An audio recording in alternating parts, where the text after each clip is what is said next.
Fimi oicei iduha svientego. Amen. Fratres carissimi, te iterum videre Patris allegro veritas liberabit vos. Katekese kita pada kesempatan ini untuk menutup debat soal Maria Immaculata, ada satu contoh terutama dari penceramah yang sama yang menunjukkan bahwa aim at Mary, hit Jesus. Ketika Anda menyerang Mariologi, Kristologi lah yang akan hancur. Yang kena adalah Kristologi. Nah, bukan sesuatu yang kebetulan ya. Setelah berbicara tentang penolakan Maria Immaculata, Pendeta Ezra Soru berbicara tentang Maria yang dinaungi Roh Kudus. Sekedar untuk menegaskan bahwa pernyataan bahwa Protestantisme itu metodenya tidak konsisten, kita akan menunjukkan contoh dari ceramah terbarunya 23 hours ago, 23 jam yang lalu, saya sudah lupa ya, berjudul Yesus Anak Roh Kudus. Itu judul thumbnail. Kalau judul apanya di sini muncul dalam bahasa Inggris. Did the Holy Spirit impregnate Mary? Many Christians misunderstand. Kita akan tunjukkan bahwa posisi Estra ini riskan dan mirip dengan posisi MYM. Mereka akan cenderung jatuh ke dalam bidat tanpa sengaja. Let's go, vámonos. Veritas liberabit vos, bangkit lihat dan pahami, kebenaran itu bukan milik kita, kitalah yang harus kembali. Ya, hati-hati, pegangan ya, bahwa Protestan sebenarnya menyisipkan bidat tanpa sadar. Terutama dengan ketika menyerang Mariologi, itu yang hancur itu Kristologinya. Jadi, silahkan menonton video dari Pak Estra, demi meningkatkan engagementnya juga, maka saya tidak putar ulang. Kesimpulan dari pembahasannya 23 jam yang lalu itu, soal apakah Tuhan menghamili Maria. Ceramahnya itu dia ingin mempertahankan doktrin kelahiran Yesus dari perawan sebagai ajaran yang historis, biblis, dan teologis. Jadi intinya, menurut videonya, Yesus dikandung bukan melalui proses biologis manusiawi, melainkan oleh kuasa Roh Kudus. Dia lahir sungguh sebagai manusia dari Maria, tetapi asal-usulnya ilahi, keberadaannya praeksisten, dan kesuciannya berasal dari karya Allah sendiri. Pada permukaan aman-aman dong. Pada permukaan akan aman. Tapi mari, dari sini kita tarik konsekuensi logis dari argumen Pak Pendeta ini. Mari kita buat dalam bentuk bantahan sistematis ya. Jadi tesis Pak Estra kira-kira begini. Kita sederhanakan tesisnya seperti ini. Yesus tidak berdosa bukan karena Maria tidak berdosa, melainkan karena Roh Kudus menaungi Maria. Yesus menerima kemanusiaan dari Maria, tetapi kesuciannya berasal dari karya Roh Kudus. Oke, sampai di sini setuju kan? Sekilas memang terdengar rapi, tetapi begitu ditarik konsekuensinya, muncul masalah besar yang memang tidak disadari. Kebanyakan tidak menyadari, atau mungkin sadar juga, anggap saya tidak ada. Ya. Pertanyaan seperti ini, masalahnya seperti ini. Bagaimana mungkin Kristus mengambil kodrat manusia dari Maria yang berdosa, tetapi kodrat manusia itu tidak terkena dosa, tanpa menjelaskan tindakan khusus Allah atas Maria sendiri? How? Bagaimana? Nanti ada konsekuensinya. Jadi masalah dari Protestantisme yang sama sekarang diulang oleh Estra. Waktu dulu pernah berhadapan dengan MYM, masalahnya sama. Bagaimana mungkin Kristus mengambil kodrat manusia dari Maria yang berdosa, tetapi kodrat manusia itu tidak terkena dosa tanpa menjelaskan tindakan khusus Allah atas Maria sendiri? Nah, kalau gereja Katolik jelas Immaculate Conception. Jadi di sini argumen itu mulai pincang. Kita akan lihat bahwa dia tidak konsisten, sehingga tuduhan bahwa Protestantisme tidak konsisten itu bukan keliru besar. Mari kita bongkar. Yang pertama, Roh Kudus menaungi Maria itu bukan tindakan netral. Menaungi Maria, ingat, menaungi Maria. Dalam Lukas bab 1 ayat 35 dikatakan seperti ini. Roh Kudus akan turun atasmu dan kuasa Allah yang maha tinggi akan menaungi engkau. Ini bukan sekedar tindakan Allah terhadap rahim biologis Maria, seperti orang memakai wadah kosong.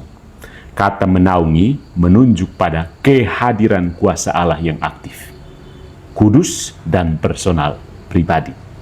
Artinya, Allah tidak hanya membuat bayi Yesus dalam Maria, tetapi juga menjadikan Maria sebagai tempat hadirnya Sang Kudus. Jadi Allah melakukan sesuatu kepada Maria. Apa itu? Nah, ini pertanyaan tidak terjawab oleh pendeta tersebut. Jadi menaungi itu dan buat apa terhadap Maria? Pasang payung kah?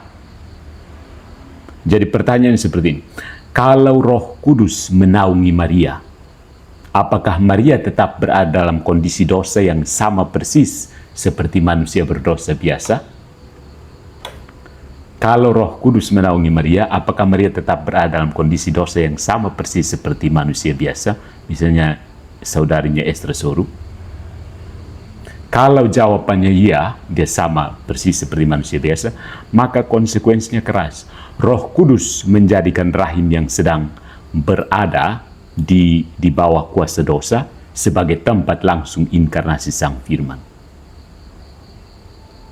Tapi ingat, bukan saja tempat ya. Daging itu bagaimana? Itu akan jatuhnya ke antropologi yang pincang. Ya. Nah, kalau jawabannya tidak, Roh Kudus, apakah Maria tetap berada dalam kondisi dosa yang sama persis seperti manusia biasa? Tidak.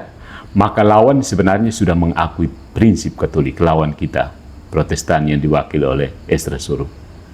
Allah melakukan tindakan pengudusan kudus atas Maria demi inkarnasi Kristus. Good job. Jadi jawabannya di mana untuk teman-teman Protestan?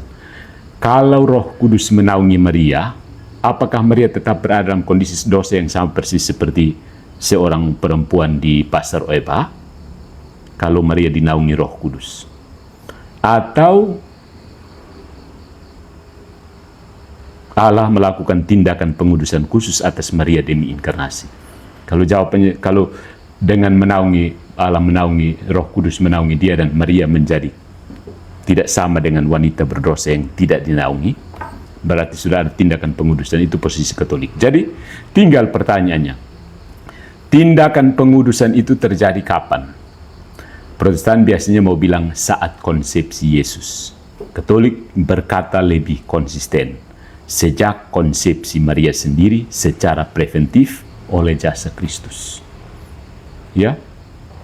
Jadi begini, pertanyaan yang tidak terjawab oleh Protestan manapun ketika menyerang Maria, pada saat kapan rahim Maria itu disucikan?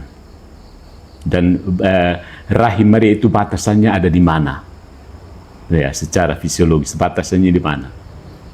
Apakah rahim itu, ya itu masalah besar, harus pribadi Maria nyalah yang mengandung itu, bukan cuma rahimnya yang dipasangi seperti ekstra apalah, semacam infeksi atau injeksi. Jadi bayi Yesus itu diinjeksi oleh Tuhan ke rahimnya, dan rahim seperti mendapatkan infeksi dari luar. Ya, bahaya. Tapi pribadi, kalau pribadi Maria itu yang dipersiapkan untuk menerima Sang Sabda, berarti ketika Roh Kudus menaungi Maria, apa yang terjadi pada pribadi Maria? Ketika dia dinaungi Roh Kudus, apakah pribadinya tetap sama dengan ibu saya yang tidak dinaungi sama sekali? Silahkan dijawab. Ya. Jadi Katolik lebih konsisten ya.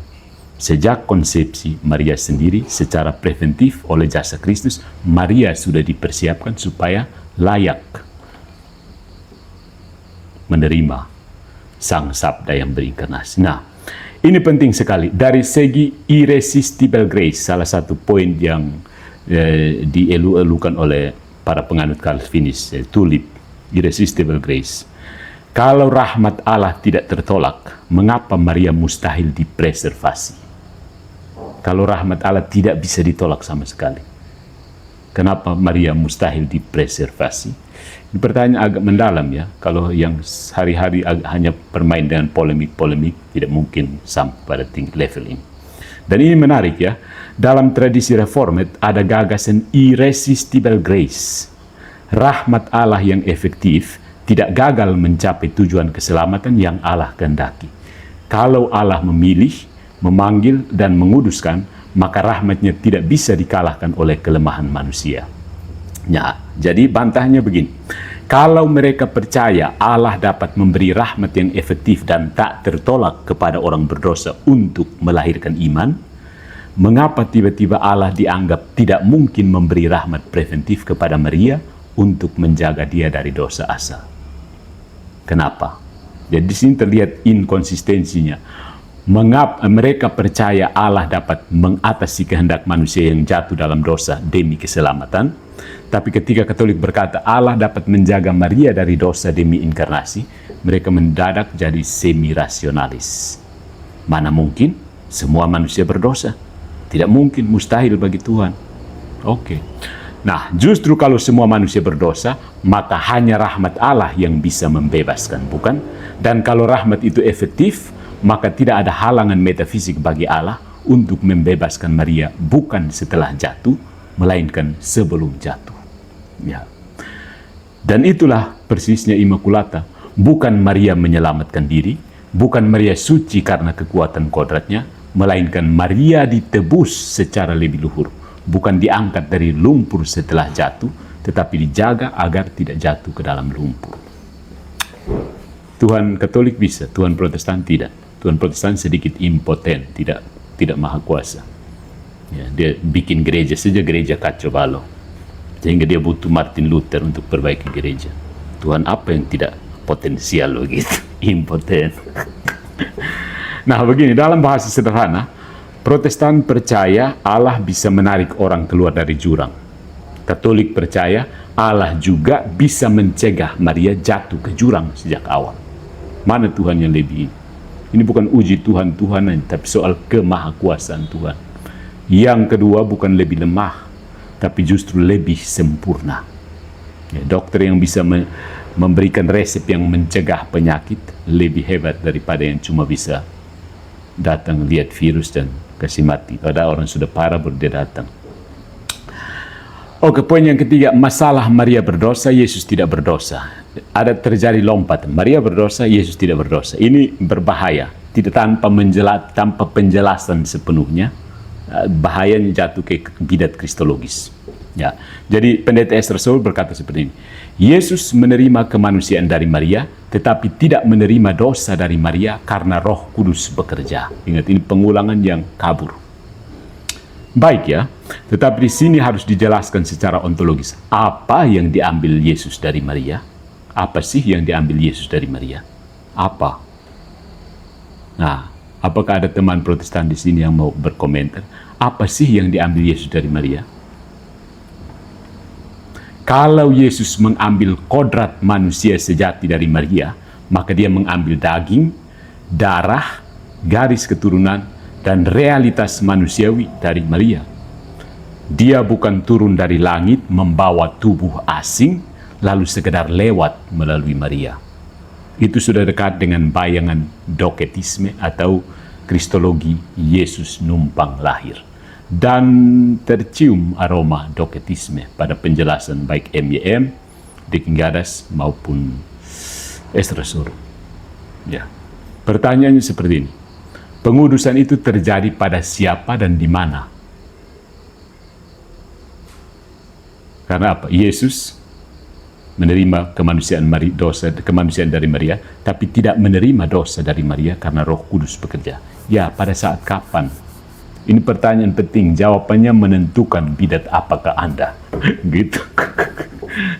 Pengudusan itu terjadi pada siapa dan di mana?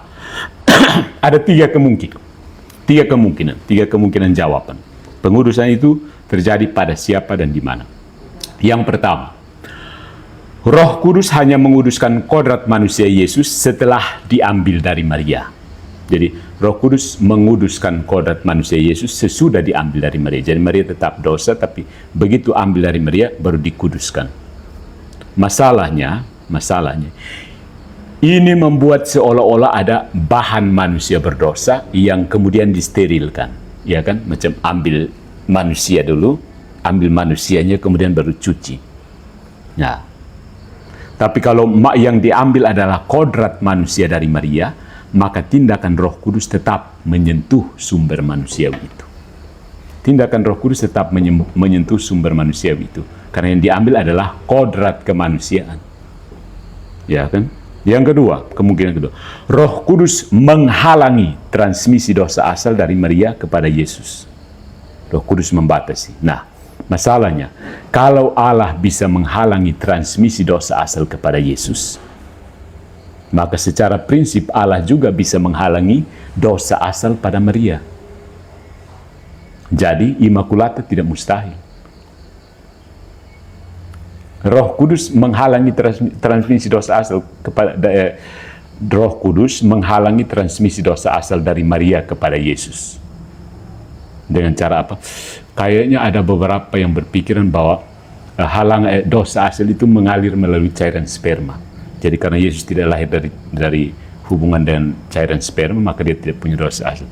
Tapi ini sudah biologi yang gimana ya? Kayaknya sudah dibuat-buat ya.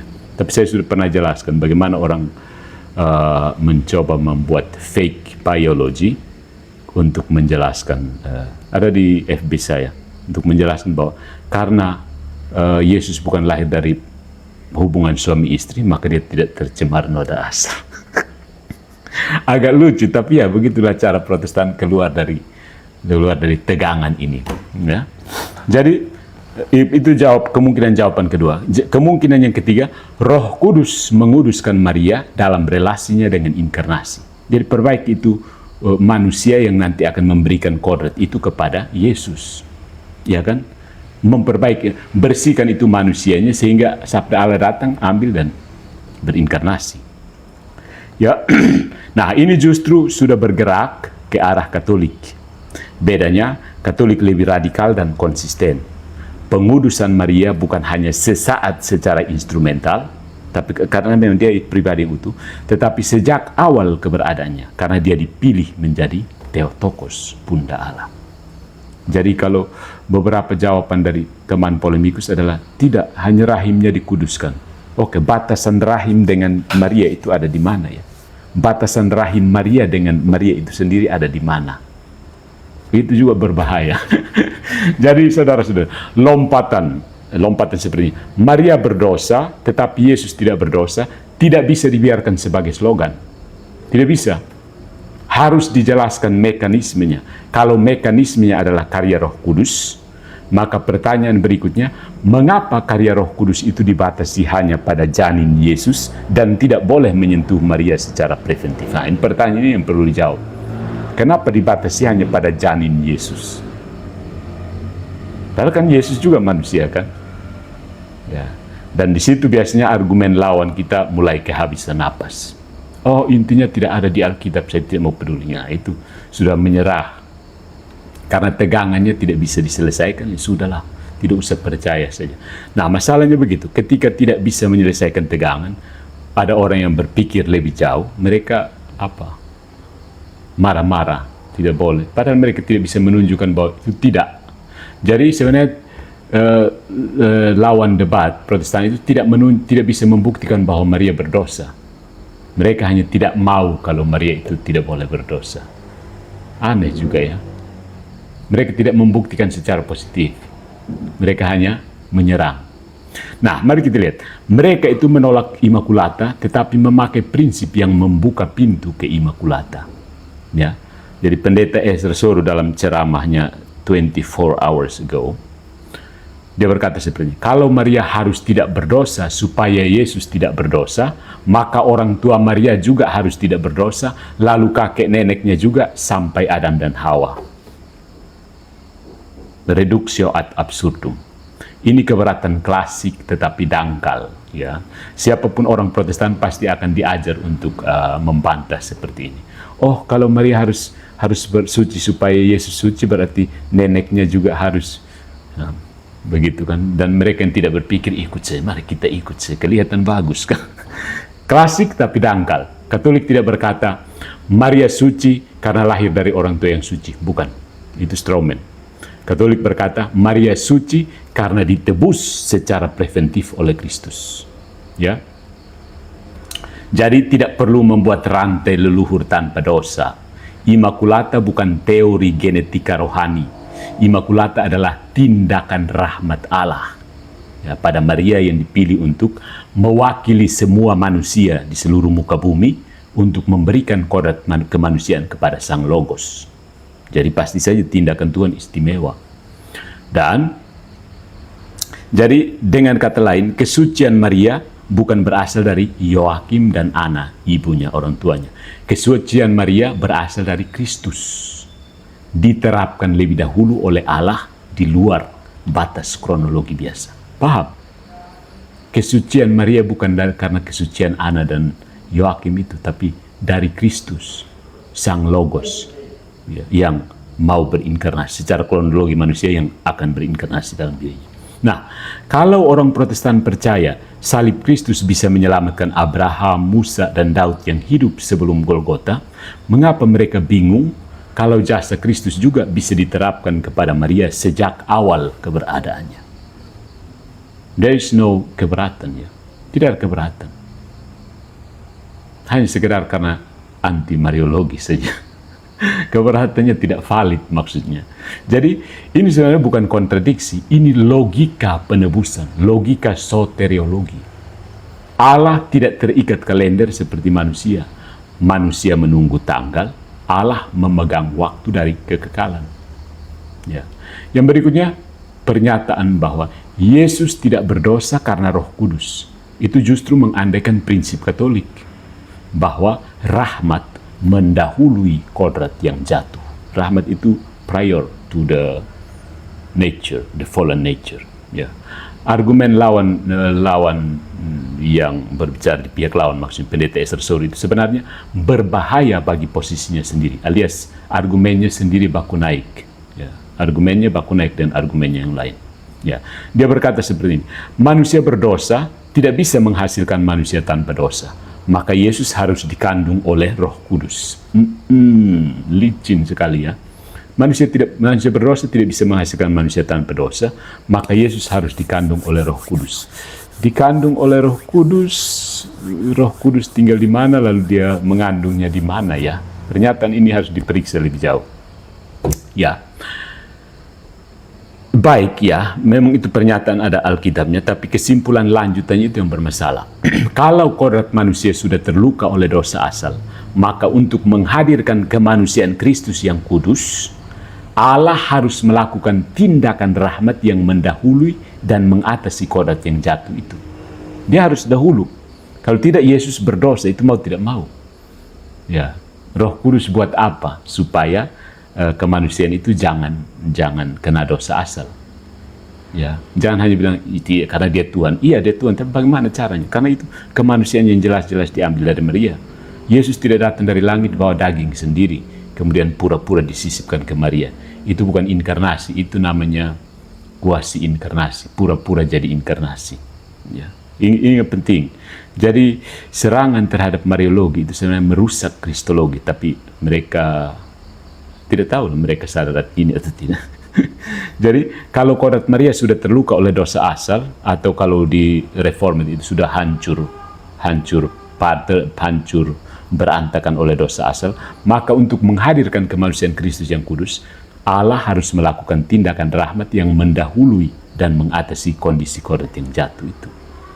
Ya kan? Dan itulah pola Immaculata. Maria bukan dikecualikan dari kebutuhan akan Kristus. Justru Maria adalah buah paling sempurna dari penebusan Kristus. Dia paling ditebus, bukan paling tidak membutuhkan penebusan. Jadi teman-teman Protestan itu langsung larinya ke, oh kalau begitu Maria tidak butuh penebus. Padahal dia sendiri berkata, karena Allah juru selamatku. Bukan itu ajaran Katolik. Dia justru ditebus secara sempurna oleh Kristus. Orang yang diselamatkan dari tenggelam memang diselamatkan. Tetapi orang yang dicegah agar tidak jatuh ke laut juga diselamatkan. Bahkan penyelamatan yang ini justru lebih sempurna. Karena tidak perlu kamu tercebur ke laut lagi. Karena tahan kamu selamat. Tidak jadi jatuh ke laut. Selamat kan? Gitu. Nah, masalah besar dari lawan polemikus kita atau pendeta yang mencoba menyerang Mariologi, Roh Kudus menaungi Maria, tapi Maria tetap najis. Jadi naungan Roh Kudus nggak berfaedah ya.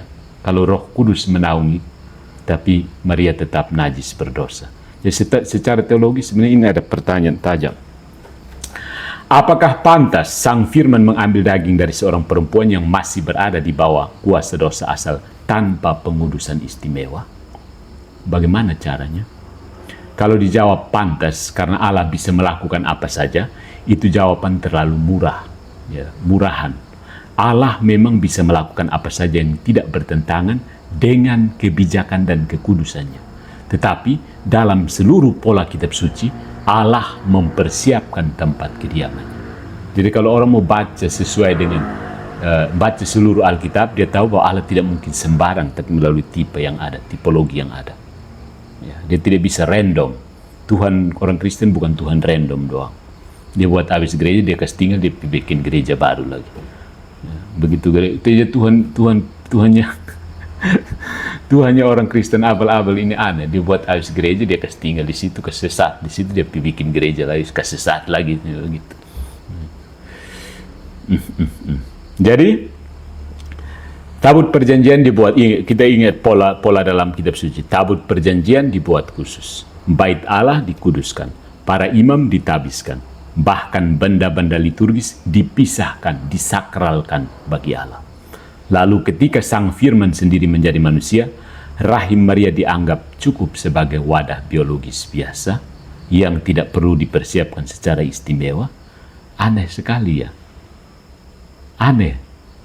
Itu bukan teologi inkarnasi yang tinggi, itu minimalisme Protestan.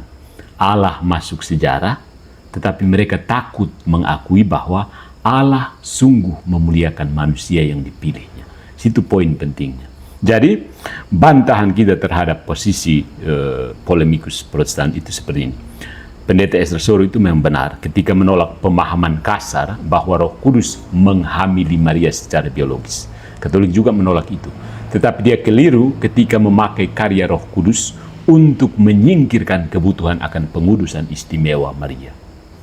Karena justru kalau Roh Kudus menaungi Maria, maka Maria tidak bisa diperlakukan sebagai instrumen netral. Dia tidak netral lagi karena dia dalam naungan Roh Kudus. Ya. Dia adalah pribadi yang menerima tindakan Allah. Dan tindakan Allah yang melibatkan Maria dalam inkarnasi pasti merupakan tindakan rahmat, pengudusan, dan pemilihan. Kalau rahmat Allah bisa membuat Kristus lahir tanpa dosa dari Maria, maka tidak ada alasan prinsipil untuk menolak bahwa rahmat yang sama dapat menjaga Maria dari dosa sejak awal. Apa manfaatnya? Itu bacalah tipologi seluruh kitab suci. Kenapa Yohanes dan Kejadian itu berdiri sejajar paralel? Pada mulanya Allah menciptakan, pada mulanya adalah firman. Perempuan itu. Ya. Si perempuan itu penting. Dan kemudian muncul kembali dalam Wahyu Yohanes dan Kejadian. Jadi, argumen bahwa Yesus tidak berdosa karena Roh Kudus tidak membantah Immaculata, justru membuka pintu ke Immaculata. Ya tentu saja untuk orang yang mau berpikir ya, kalau orang yang sudah dipagari dengan teologi reformat yang keras, kaku, dingin, itu ya sudah. Kalau dia dipredestinasi untuk tidak paham, ya sudah dia akan tidak paham. Nah, Pak Pendeta Ezra Soru ini sebenarnya mau menyelamatkan Kristologi, tapi tanpa sadar sedang berdiri di depan pintu Mariologi Katolik. Ya, dia berkata, Maria berdosa, tapi Yesus tidak berdosa karena Roh Kudus bekerja. Oke, tapi kalau Roh Kudus bekerja di sana, jangan pura-pura Maria cuma seperti tabung inkubator biologis. Bagaimana Roh Kudus bekerja, tapi dia hanya tabung inkubator. Roh Kudus bukan teknisi laboratorium surgawi yang datang mensterilkan embrio lalu pulang. Macam teknisi panggilan, ayo mari periksa embrio, kasih steril dia dulu supaya jangan ada dosa. Dia menaungi Maria, dia melibatkan Maria, dia menjadikan Maria ruang kudus bagi inkarnasi. Di sini ada muatan antropologi yang optimis, bukan antropologi ala reformat yang pesimis itu. Dimulai dengan bejat total, rusak parah, Kau hanya paku kaki di situ, nanti Yesus yang masuk neraka untuk kau. Ya. Jadi Roh Kudus menjadikan Maria ruang kudus bagi inkarnasi. Kalau Allah bisa mencegah dosa asal menyentuh kemanusiaan Yesus, maka Allah juga bisa mencegah dosa asal menyentuh Maria. Bedanya hanya satu. Katolik berani menarik konsekuensi sampai selesai. Protestan berhenti di tengah jalan karena takut sampai di depan patung Bunda Maria. Takut. Berarti kita jadi Katolik. Siapa mau jadi Katolik? Kita Katolik setengah saja, jangan Katolik itu. Dan soal kalau Maria tidak berdosa, berarti orang tuanya juga harus tidak berdosa. Itu bukan argumen. Itu salah kamar namanya. Ya. Katolik tidak pernah berkata Maria suci karena genetika keluarga. Maria suci karena rahmat Kristus. Ya, Maria suci karena rahmat Kristus. Sekali lagi, banyak yang salah paham termasuk orang Katolik sendiri. Maria bukan suci karena dia tidak butuh Kristus lagi, dia saingan Kristus. No, dia suci karena Kristus. Bukan karena DNA Yoakim dan Ana, tetapi karena jasa putranya sendiri. Jadi begini, Yesus tidak berdosa bukan karena Maria menyelamatkan Yesus. Ini pola pikir Protestan yang harus berantas. Ya, berantas dari pikiran Anda sekarang. Yesus tidak berdosa bukan karena Maria lah yang menyelamatkan Yesus. No, Maria sendiri diselamatkan oleh Yesus. Tetapi dia diselamatkan secara paling agung, magnificently. Bukan dibersihkan setelah ternoda, seperti tukang pel kamar yang kotor, melainkan dijaga agar tidak ternoda. Bayangkan, saudara-saudaraku, kalau misalnya ada tamu yang mau menginap di rumah Anda, ya tamu orang penting lah. Tidak tahu kalau Pak Esther suruh terima tamu ke mana. Apakah Anda merapikan dulu kamarnya, bersiap bersih supaya tamu masuk bisa istirahat nyaman, atau lepas di situ nanti tamu rasa apa berkata, tamu suka ini gigit dari tikus baru datang. Oh, mana tikusnya, saya mau berantas tikus. Coba mana yang lebih agung. Itu bayangkan tamu biasa saja yang sesama manusia kita persiapkan mati punya. Ini Tuhan sendiri. Dia sendiri mempersiapkan tamu. Kamu mau naik tempat tidur, minimal kamu kelas tarik spray ke bawah sedikit baru naik kan. Apa itu maksudnya analogi dalam kehidupan kita seperti itu. Jadi itulah bedanya rahmat biasa dan rahmat penuh, kekaritomene. Itulah bedanya diseret keluar dari lumpur dan dijaga agar kaki tidak pernah masuk lumpur. Ya. Dan itulah mengapa malaikat tidak menyapa Maria seperti ini. Malaikat itu tidak menyapa Maria seperti ini. Apa ini? Oke. Hai perempuan biasa yang kebetulan dipakai Allah. Tidak. Malaikat berkata, salam penuh rahmat. Kaire kekaritomene. Salam hai engkau yang dikaruniai. Dikaruniai kekaritomene itu sudah permanen dan selesai. Nah, ini tantangan sekali lagi. Kalau Protestan percaya sola gratia itu membuat kita menguduskan kita. Terus kalau Maria sudah penuh kasih karunia dan selesai dan permanen, masih bisa berbuat dosa, berarti rahmat Tuhan memang ompong, bisa bolong kemana-mana.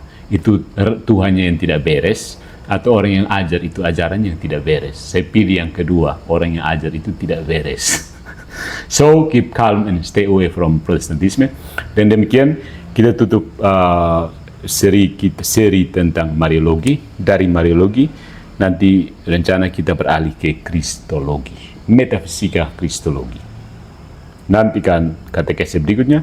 Jangan lupa subscribe, share, comment, view, dan keep calm, stay away from Protestantism.